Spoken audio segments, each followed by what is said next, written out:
नाज़रीन, जब से पाकिस्तान तहरीक इंसाफ की हुकूमत आई है, इसको रोज़ बरोज़ हर रोज़ एक नए चैलेंज, एक नए बहरान का सामना करना पड़ रहा है। उसकी वजह पुरानी हुकूमत की तरफ से दिए गए जहेज़ भी हैं और उसके साथ इनके अपने मसले, इनकी अपनी सिलेक्शन, इनकी अपनी नॉमिनेशन, इनके अपने ही लोग इस चीज़ के ज़िम्मेदार भी हैं और इनके अपने ही फैसले इस चीज़ के ज़िम्मेदार भी हैं। पेंडेमिक सिचुएशन की वजह से तो जिन्हें बहरान का, पूरी दुनिया को बहरान का सामना है, माशी बहरान का सामना है, मगर पाकिस्तान तहरीक इंसाफ की हुकूमत को आटे का बहरान, चीनी का बहरान, अब पेट्रोल का बहरान, फिर अभी माशी बहरान जो सबसे बड़ा बहरान है उसका सामना है। और इस सब का सोल्यूशन क्या है, इस पे बात करने के लिए हमारे साथ मौजूद है सीनियर साहब। अस्सलाम वालेकुम। मैं हूं हमजा अरशद बाजवा और मेरे साथ इस टाइम मौजूद हैं मारूफ एंकर पर्सन सीनियर सहाफ़ी जनाब फैसल कुरैशी साहब। Sir, thank you very much for your time sir. First of all बहुत शुक्रिया बेटे। सेकंड खैरियत से हो? सर, ये सर सबसे पहले तो सर ये पूछना चाहूँगा the corona situation in Lahore, क्योंकि जो स्टैट्स आ रहे हैं दैट्स नॉट गुड। तो first of all what you say on the corona situation in Pakistan, जिस तरह केस बढ़ रहे हैं। ये कहना कि बढ़ रहे हैं थोड़ा सा गैर मुनासिब होगा। आप ये कहें कि जिस तरह बढ़ाए जा रहे हैं, क्योंकि अगर हम इसको रोकना, बढ़ाए जा रहे हैं ना, हम खुद कर रहे हैं ना। एग्जैक्टली। अगर हम इसको रोकना चाहें तो कोई मुश्किल तो नहीं है। बाकी तमाम दुनिया ने रोक लिया, हमको अनोखे? या कोरोना कोई सौदा करके आया कि जी हमें सताना है उसने? उस बेचारे ने सौदा तो नहीं किया कि हम तंग करना है। अब आप खुद जाके कोरोना के मुंह पे थप्पड़ मारेंगे तो कुछ तो आपको काटेगा ना यार। ना कौम सुधर रही है, ना हमारी हुकूमत सुधर रही है। अच्छा, जहां तक कौम का ताल्लुक है, वो दुनिया की कोई कौम नहीं सुधरी।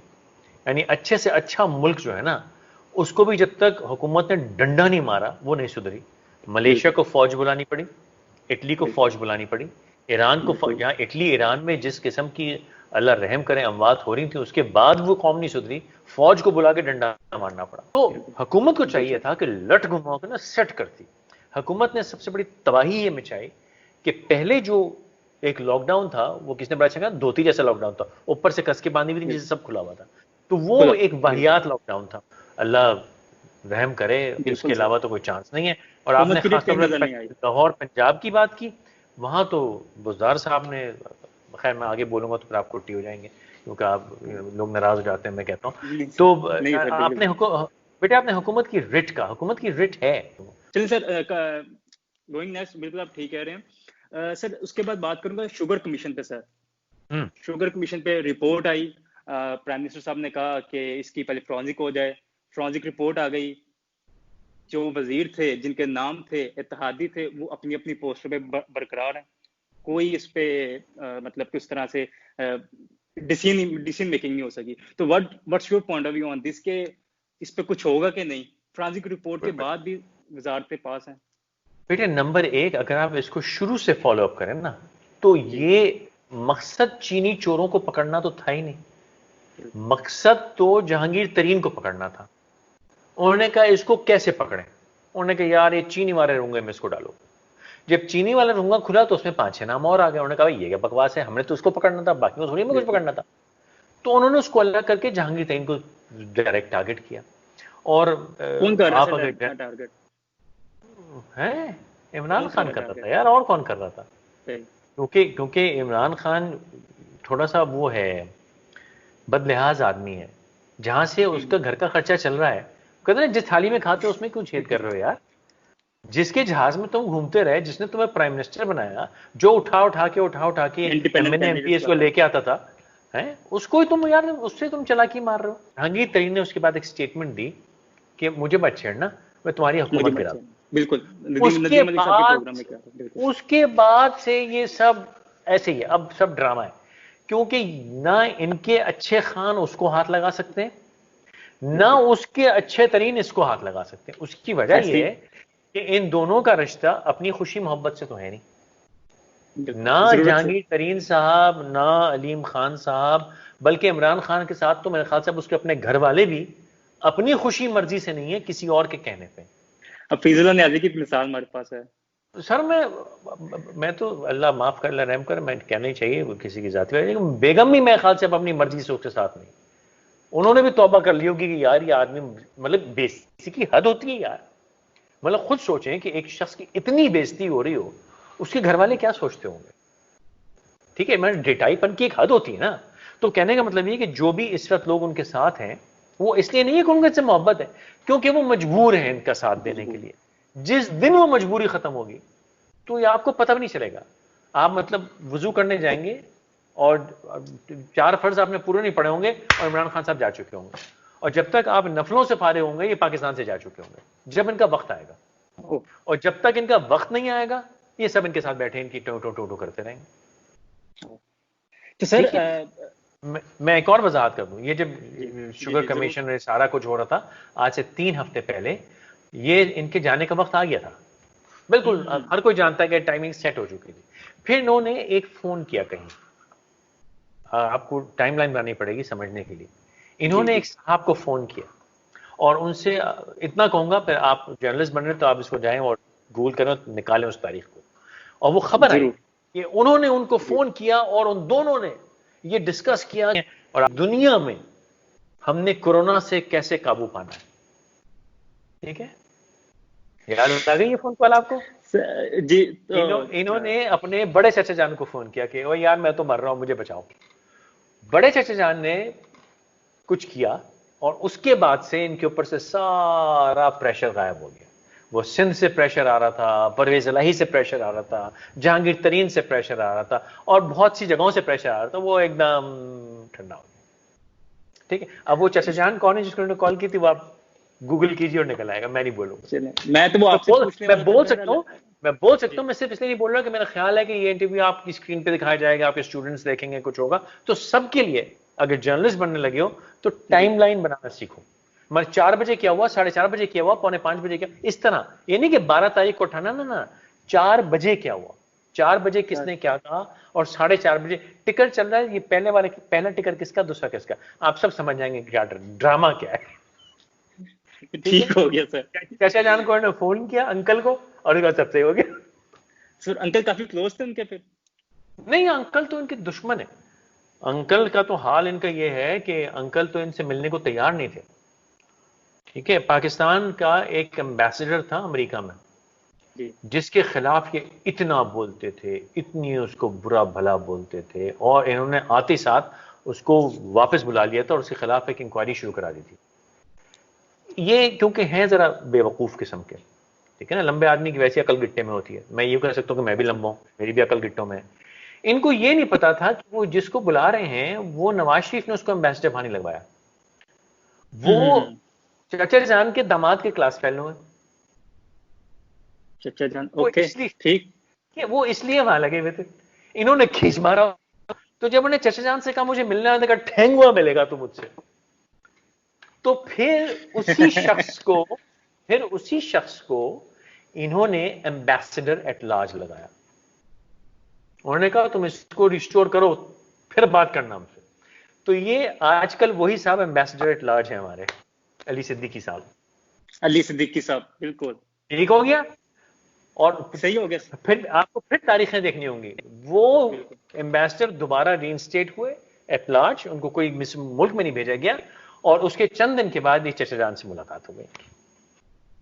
सही हो गया सर। तो सर आपको नहीं लगता कि अगर इस तरह की सिचुएशन थी, मतलब 3 हफ्ते पहले पैंडेमिक सिचुएशन में भी अगर इमरान खान साहब जा रहे थे, सब कुछ जाना तय हो गया था, उसके बावजूद भी 3 पिलर्स, ये 3 सतून है हुकूमत के, परवेज इलाही साहब पंजाब में फेडरल में इत्तेहादी, जहांगीर तरीन साहब जो इंडिपेंडेंट देख रहे हैं एज यू से, एंड खुसरो बख्तियार साहब जिनके वो जो बहावलपुर जनूबी पंजाब सूबा महाज में दर्जनों एमपीज और एमएनएस और इलेक्टेबल्स लेकर जो अभी भी असेंबलीज में बैठे हैं, अगर इनमें से एक भी इधर उधर हिल गया तो मतलब where is federal government, where is PTI government?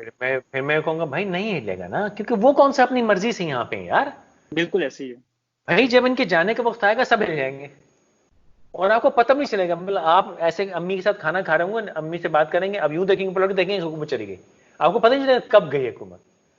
ठीक है, खाना खत्म होने तक वो खाना किन निवाले के 2 निवालों के बीच में चली जाएगी हुकूमत, आपको पता नहीं चलेगा हुआ क्या है। समझ गया? लेकिन अच्छा, और मैं आपको और थोड़ी सी वजाहत करूं, आपने सतून कहा, उनको सतून के 2 हिस्से होते हैं। एक वो डंडा होता है जिसके ऊपर छत रखी हुई होती है, और नीचे उसकी एक फाउंडेशन होती है। पर फाउंडेशन पे गौर करो, सतून पे कहां गौर करो। बिल्कुल सही। जब फाउंडेशन हिलेगी ये सतून हट जाएगा, ये सतून हट जाएगा और ये खोखली दीवार टंग से गिर जाएगी। बिल्कुल ऐसे ही है, बिल्कुल ऐसे ही है। और अच्छा हाँ, एक चीज आपने, बहुत से लोग ये समझते हैं कि मैं इशारा फौज की तरफ कर रहा, ना ना ना ना, ये फौज का कारनामा नहीं है। इन्होंने कॉल फौज को नहीं की थी यार, इन्होंने फौज कॉल चचा जान को की थी, समझो ना बात। चाचा जान को, बिल्कुल। और सर क्योंकि अपोजिशन कहती है कि अगर कुछ भी हो जाएगा, कोई खलाई मखलूक, अब मुझे नहीं पता कौन है खलाई मखलूक, शायद आपको बेहतर बता सकते होंगे कि खलाई मखलूक कौन है, तो इसमें कोई इशारा वो आगे नहीं, बचा लेंगे। उनका इशारा एस्टैब्लिशमेंट की तरफ ही था। लेकिन जहां तक मेरी समझ और अक्ल और शऊर कहता है, एस्टैब्लिशमेंट अब बेजार है इनसे। क्योंकि साहब देखिए, मैं थोड़ा सा उस पर आ जाता हूँ, स्पिरिचुअल बात पे आ जाता हूँ। जब भी किसी हुकूमत को लोग बददुआएं देना शुरू कर देना, समझे उसके जाने का वक्त हो गया। नवाज शरीफ साहब को गालियां पड़ती थी, चले गए। बेनजीर मरहुमा को हुकूमत के खिलाफ लोग, पब्लिक बुरा भला बोलती थी। बिल्कुल ऐसी है सर। इनके खिलाफ लोग झोली उठा उठा के, हाथ उठा उठा के बददुआएं दे रहे हैं इस वक्त। ऐसी है सर। ना सिर्फ इनको बददुआएं दे रहे हैं, बल्कि इनको बचाने वालों को भी बददुआएं दे रहे हैं। समझ गए? ये पाकिस्तान की तारीख में पहली बार हुआ है कि ना सिर्फ एक शख्स को गालियां बददुआ दी जा रही है, पूरी हुकूमत को बददुआ दी जा रही है, और उसके बाद इनको जो बचा रहा है उसको भी बददुआ दी जा रही है। बड़ी बेइज्जती हो रही है। इंटरनेट पर अभी पहले लिहाज करते थे, अब लिहाज नहीं कर रहे हैं लोग, खुली बात हो रही है। तो उनका ये ना समझिएगा वो इनको बचा रहे हैं, उनकी भी मजबूरी है। और उनकी मजबूरी चचा जान नहीं है, उनकी मजबूरी शायद ये वक्ती मामलात हैं, हालात हैं, जो भी उनकी सोच है। मैं अब वो कमेंट नहीं कर सकता कि उनकी सोच क्यों है। तो लेकिन ये कहना कि फौज इतने बुरे हाल में, जहां मुल्क का इतना बेड़ा गर्क हो रहा है, फौज एक गलत शख्स को सपोर्ट कर रही है, मैं नहीं मानता ये बात। हमारी फौज कुछ भी हो सकती है साहब, लेकिन मुल्क की दुश्मन नहीं है। तो फिर सर अभी तो बजट भी आ रहा है, और बजट पे तो फिर अभी तक लोग जोलियां उठा उठा के बदवाएं दे रहे हैं, तो शायद कल को लोगों प्राइम मिनिस्टर उसमें बनने का पॉइंट इनको देनी लगेगी। नहीं है, मतलब नहीं है, ये बजट में कुछ भी नहीं करेगा, बजट में कुछ नहीं करेगा। बेटा फिर आप खबरें, कुछ नहीं करेगा ये, बिल्कुल ऐसा मक्खन बजट होगा, आप देखिएगा। उसकी वजह बताता हूं। IMF ने हमें नंगा करने का पूरा इंतजाम कर लिया था, मतलब कपड़े उतार लिए थे, खाली चड्डी रह गई थी, वो उतरने की देर थी। इधर हुआ कोरोना वायरस, ठीक है, उधर खान साहब की हुकूमत की फाउंडेशन हिलने वाली थी, ठीक है, और एकदम IMF ने कह दिया कि नहीं नहीं नहीं, और कोई टैक्स नहीं, अब कीमत नहीं बढ़ेगी, कुछ नहीं होगा। जहां स्टेटमेंट निकाली, IMF की स्टेटमेंट आई थी कि नहीं नहीं, हमने पाकिस्तान को कहा है कोई टैक्स नहीं, हम स्पेस भी दे रहे हैं, रिलीफ भी दे रहे हैं, और वो किस्त भी माफ हो गई हो, उधर से वर्ल्ड बैंक ने भी हाथ, क्योंकि उनको ये फिक्र नहीं थी कि पाकिस्तानी मर रहा है, उनको ये फिक्र थी कि हमारा बच्चा निकाला जाएगा, बच्चे से जितना जूस निकालना था निकाल दिया। इसके हाथों उनको ये फिक्र थी कि हमारा बच्चा निकाला जाएगा, बच्चे से जितना जूस निकालना था निकाल दिया। इसके हाथों जितना पाकिस्तान को मरवा सकते थे वो मरवा चुके। वही जो इजिप्ट करके आए, और इसमें कौन सी ढकी छुपी बात है यार, ये पूरी टीम जो है इजिप्ट का काम करके आई है अभी। बिल्कुल ऐसी है, बिल्कुल इजिप्ट का काम, मतलब एक हवा में तुक्का तो नहीं मार रहा ना, हवा में, फैक्ट है ना, डॉक्यूमेंटेड नोन फैक्ट, बिल्कुल फैक्ट है, इसमें कोई शक नहीं है, no doubt. IMF World Bank अभी इजिप्ट का दिवालिया कर बिल्कुल, उसको मकरूज करके, उसकी टांगे वांगे तोड़ के, हाथ पैर काट के, लूला लंगड़ा करके उसको बैठा दिया। कोई अभी कोई फोन करके आपको सुना देता, गवर्नमेंट को वो गालियां बक रहे हैं लोग, वो गालियां बक रहे हैं सद गवर्नमेंट को कि किसी का बाप मर रहा है, किसी की मां मर रही है, क्रिटिकल है, दवाइयां नहीं है।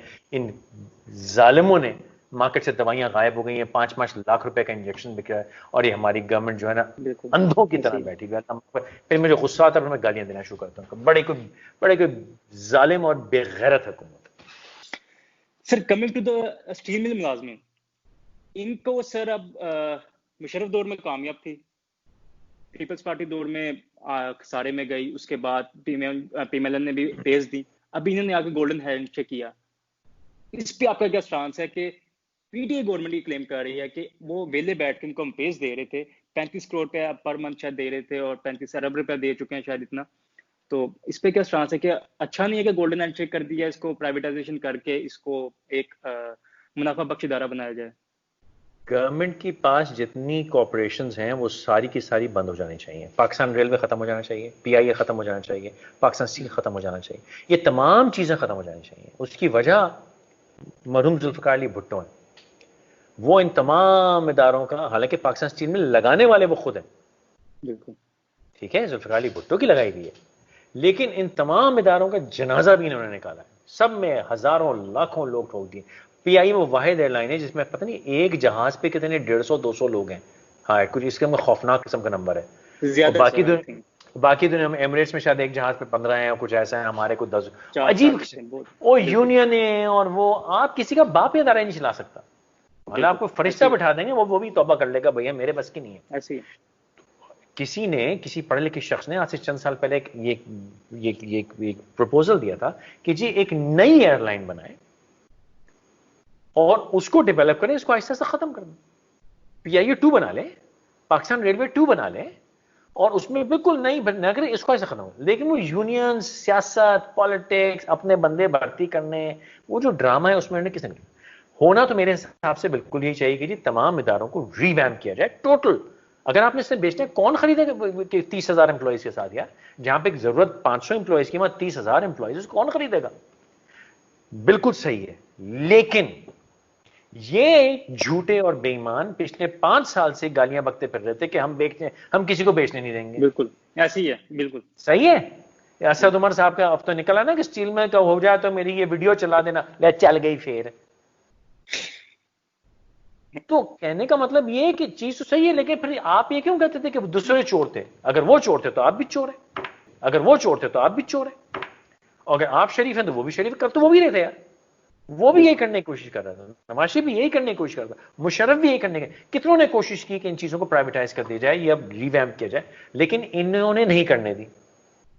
बिल्कुल अब तो बेटा अब सही है ना, तुमने सियासत की थी ना, तो आओ भुगतो सियासत। बिल्कुल अब ऐसी तुम भी छोड़, या तो कहो जी हाँ वो शरीफ थे, हमने झूठे बयान दिए थे, वो सही काम कर रहे थे, हमने सियासत की थी, कह दो एक दफा तो कहा सुना माफ हो जाए। लेकिन बिल्कुल अगर नहीं, ठीक। अगर वो चोर थे तो फिर तुम भी चोर हो, अगर वो बेईमान थे तुम भी बेईमान हो, तो वो फ्रॉडी है तो तुम भी फ्रॉडी हो। और अगर तुम सही हो बिल्कुल तो फिर बोलो कि वो भी सही थे, सिर्फ हमने करने नहीं दिया। अगर तुम ये कहते हो तो बताओ फिर 6 साल में जो पाकिस्तान में नुकसान हो वो तुम्हारे जिम्मे, क्योंकि अगर ये काम 6 साल पहले हो जाता तो आज हम फायदे में होते। बिल्कुल तो वो 6 साल जो ऐसी। नुकसान तुम्हारी वजह से हुआ, क्योंकि तुमने उसको उस वक्त ना होने दिया। अगर उस वक्त होने देते तो सब सही होता, तुमने ना होने दिया तो तुम गुनहगार उसके। बिल्कुल सही है, इतनी सी बिल्कुल बात सही। है। तो sir what do you think के what is the solution of all this? हुकूमत चेंज, सिस्टम चेंज, या फिर कैसे? अब कहते हैं कुछ एनालिस्ट, आप हमारे साफी भाई भी कुछ यही कहते हैं कि लाइक इस तरह की फॉरेंसिक रिपोर्ट करवा कर सब कुछ आना, अपनी गवर्नमेंट में अपने बंदों के इत्तेहादियों के नाम आना, थोड़ी बहुत आपके ख्याल से अप्रिसिएशन नहीं बनती, या फिर किस नहीं चीज बनती? की तो फिर सर अप्रिसिएशन? कि अपनी इत्तेहादियों के नाम आ गए और तो अपनी पार्टी। तो बेसिक बेटा सौदा कर लेना, सेटिंग हो गई। इन्होंने कहा इसका मैं कुछ तुझे नहीं नहीं होगा। छोड़ूंगा, इन्होंने कहा मैं तुझे नहीं छोड़ूंगा, उसने कहा मैं तुझे नहीं छोड़ूंगा। अच्छा दफा कर दे यार। अच्छा छोड़ना भाई, मैं तो मजाक कर रहा था। तो अगर वो चोर थे तो चोरी तो फुल हो रही है।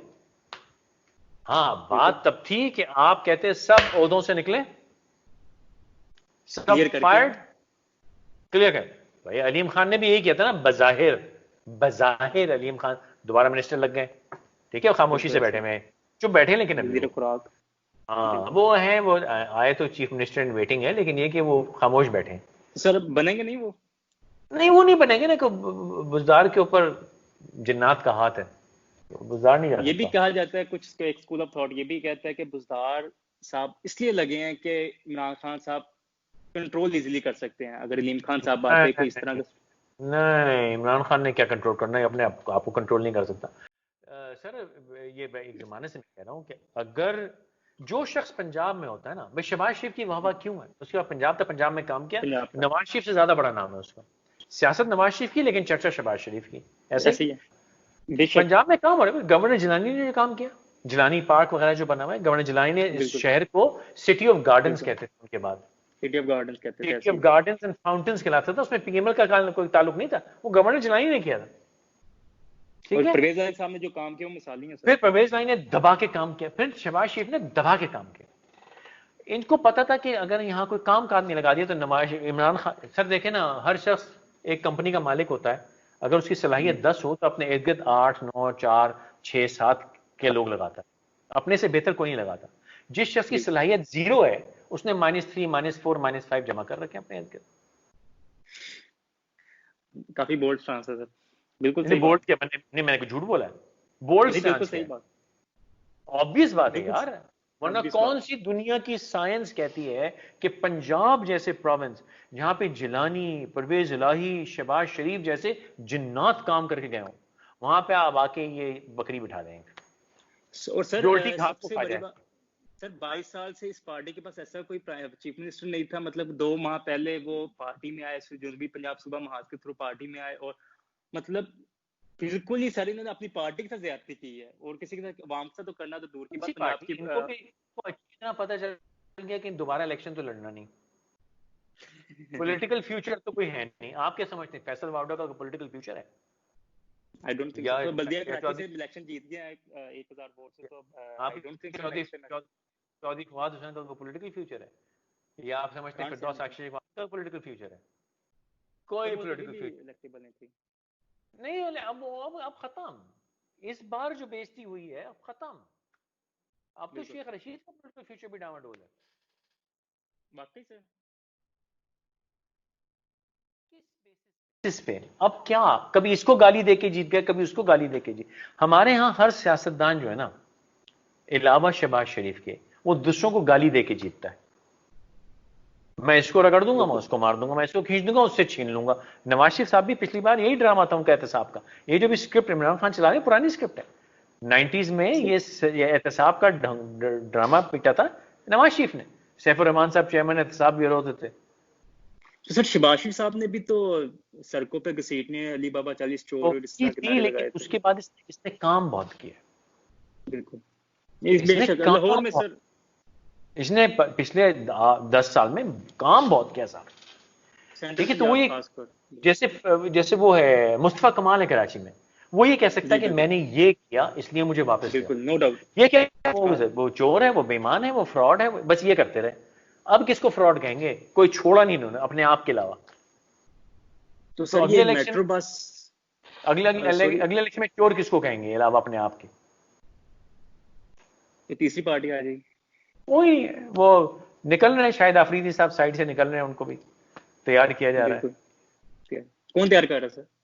पता नहीं, कोई तो कर ही मैं रहा क्या है। शायद कोई तो नहीं कर वही ही है, रहा है दिलों के हाल थोड़ी जानता हूं मैं। बिल्कुल। क्योंकि इंडियन मीडिया भी काफी हद तक ये कह रहा है कि उनको तैयार किया जा रहा है, is preparing for the next general election और ये सर सारा, वो और वो आज ये भी आज कह। उनकी तस्वीर आ गई ना कि एक बच्चे को जूता पहना रहे हैं, तो किसने लिखा कि भाई एक शख्स वीराने में से जा रहा था, उसको एक बच्चा दिखा, उसकी गाड़ी में उस बच्चे के साइज का एकदम नए जॉगर्स पड़े थे, उस वीराने में उसने बच्चे को जूते पहना दिए। वहीं से एक फोटोग्राफर गुजर रहा था, उसने उस वीराने में उसकी तस्वीर उतार ली। जैसे इमरान खान साहब की आंसुओं की तस्वीर उतरी थी किस एंगल से, नीचे।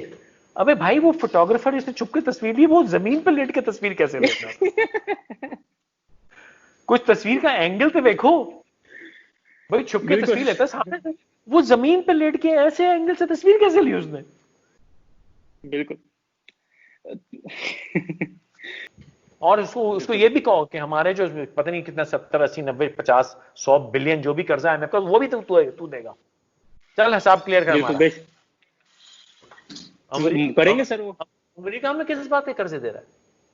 किस बात का कर्जा? नहीं करते यार तेरे साथ काम, जाओ हम चीन के साथ, हम रशिया के साथ काम करेंगे, हमारी मर्जी।